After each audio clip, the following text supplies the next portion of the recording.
Hello বন্ধুরা, welcome back to my channel. আজকে তোমাদের জন্য নিয়ে এসেছি আবারও একটা নতুন রেসিপি।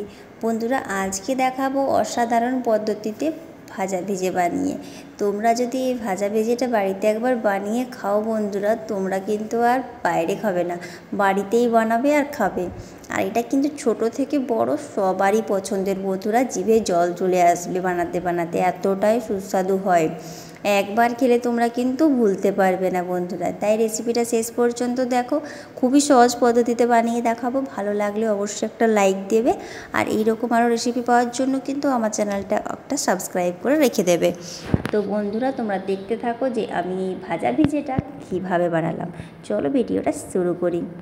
এই দেখো, প্রথমেই আমি এখানে ছোলা ভিজিয়ে নিয়েছি। ছোলাটা আগের দিন রাত্রে ভিজিয়ে রেখেছিলাম, ছোলা আর মটর, এটাকে ভালো করে ধুয়ে নিয়েছি। আর এটার সাথে কিছুগুলো আলু আমি কেটে সেদ্ধ করতে দিয়ে দিয়েছি, সবগুলো একসাথে। এই দেখো, এখানে ছোলা আর মটরটা আমি সেদ্ধ করে নিয়েছি।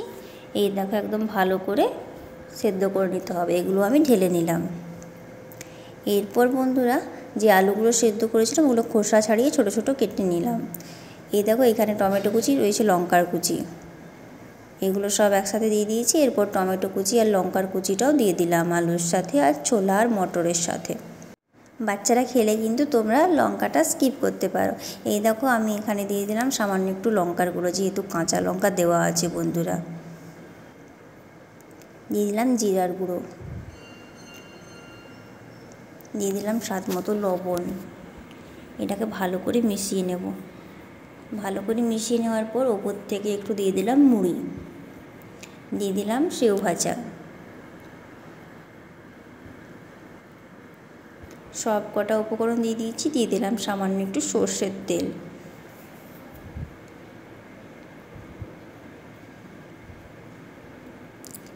এরপর দেখো বন্ধুরা, আমি কি করছি। সর্ষের তেলটা দেওয়া হয়ে গেছে। এরপর এগুলোকে ভালো করে কিন্তু মিশিয়ে নিতে হবে একটা চামচের সাহায্যে।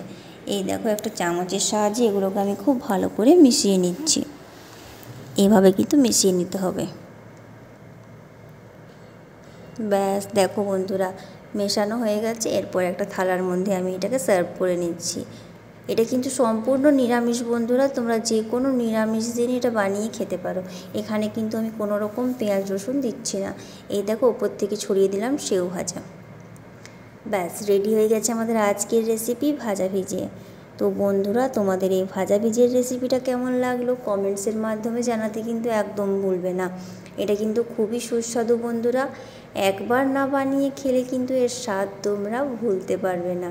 তোমরা অবশ্যই একবার বানিয়ে খাও, তবেই তোমরা বলবে যে এটা কেমন লেগেছে। সকলেরই খুবই পছন্দের খাবার বন্ধুরা, একদম মুখরোচক। এটা অবশ্যই একবার বানিয়ে খাও বন্ধুরা, তবেই তোমরা বুঝবে এর স্বাদ কতটা। তো রেসিপিটা ভালো লাগলে অবশ্যই একটা লাইক দেবে, আর এরকম আরও রেসিপি পাওয়ার জন্য কিন্তু আমার চ্যানেলটা অবশ্যই সাবস্ক্রাইব করে রাখবে, আর পাশে থাকা বেল আইকনটা প্রেস করবে আমার ভিডিও নোটিফিকেশান সব থেকে আগে পাওয়ার জন্য। বন্ধুরা, তোমরা সবাই খুব ভালো থেকো, সুস্থ থেকো, সাবধানে থেকো সবাই।